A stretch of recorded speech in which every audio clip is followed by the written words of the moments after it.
Rising input costs, not too much of an impact from a chemical perspective, but will this weigh on the wood panel industry with price hikes looking unavoidable? We have a great conversation lined up with CenturyPly, but Mahima is first joining in to set it up for us. Right, so the expectations are, and the channel checks are also suggesting that, overall wood panel companies will have to take price hikes because of the input price surge that is happening. The first one is phenol, which they use, which is generally used as an adhesive to bind wood fibers or chips, and rising gas prices have significantly increased the phenol costs, and because of this it's affecting the laminate industry with nearly daily price hikes is what the channel checks are suggesting. MDF is the other one where which is a kind of engineered wood product. The key raw materials such as methanol, urea, etc. have risen around 13 to almost 46%, and because of this, the raw material that goes into making this MDF will see a surge, and price hikes could possibly be on the cards. Particle board has also faced around 40 to 60% raw material inflation because of the source that it comes from. Several of these countries that are affected by war. Channel checks are, however, suggesting that plants won't shut down. The players will aim to maintain utilization and supply also going forward. So this is the overall view of how, because of this entire war situation, wood panel industry or laminate industry can get impacted. Mr. Keshav Bhajanka, Executive Director, CenturyPly Boards India, with us on the show. Mr. Bhajanka, very good morning and thank you for your time to us here at NDTV. Profit, pleasure to have you on the show. Just trying to understand, and we've set it up quite in a detailed fashion, the impact that you're seeing from which segments of that supply chain choke, and will you be taking price hikes as a result anytime soon? Thank you so much for having me on the show. I think that we can break this impact into 4 different buckets.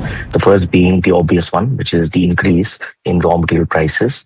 So yes, chemicals, mainly phenol, formalin, methanol, melamine, all of these are important raw materials for us. And an increase in the cost of the same will have an increase in the cost of our products. Secondly, a large part of our raw material is imported, and there's been a further appreciation in the dollar due to this conflict, which could seem to hit margins again, and which could cause further raw material price escalation. Alongside that, exports have seen a significant headwind. This is because a number of containers are not being dispatched. There's demand that is being choked because even though the containers are placed, the orders are there, but we can't ship them out. Lastly, domestic demand due to sentiment could be hurt. Thankfully, the last point is the one where we have seen minimal impact. Domestic demand is still strong, and 95% plus of our business is oriented towards our domestic play. So there we see a reasonable level of comfort and safety. As far as chemical prices are concerned, us with the advantage of being market leaders, we have been able to take price increases to pass on the same to the market. This does happen with a lag, so you could see margins impacted for anywhere between 15 to 30 days. But other than that, I don't see any large meaningful impact on the business as a result of the same.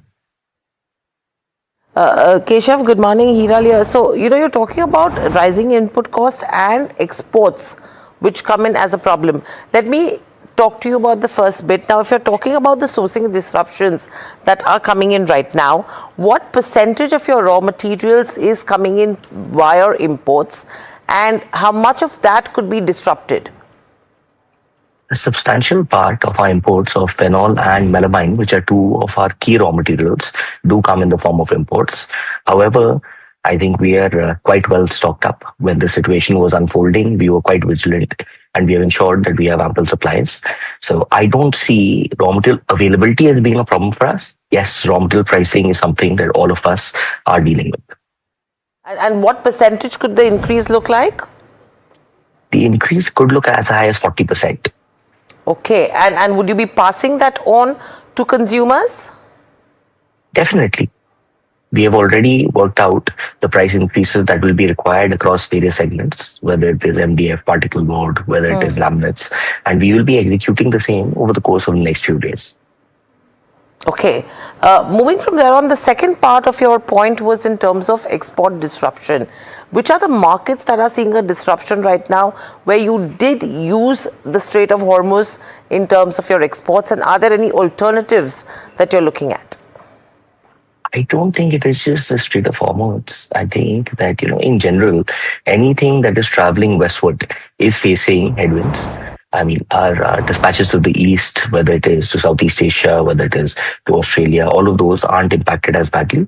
But I think in terms of exports towards the west, whether it is America, whether it is Europe, whether it is the Middle East, all of these have been impacted. I think these are delays rather than cancellations. And there are certain freight hikes that have to be borne by us and the customer jointly. But other than that, I think these delays will lead to a bit of demand being fulfilled with a lag, rather than any meaningful impact on the demand in itself. Like I said, the demand is there. It's just about making sure that your products reach the end customer. Okay, so that's with regards to overall impact. But Keshav, thank you so much for joining in. Always a pleasure to speak to you. And you're talking about, exports probably getting delayed right now. Not everything that is getting cancelled, specifically when it comes to US and Europe. But the major impact is in terms of where availability of raw material.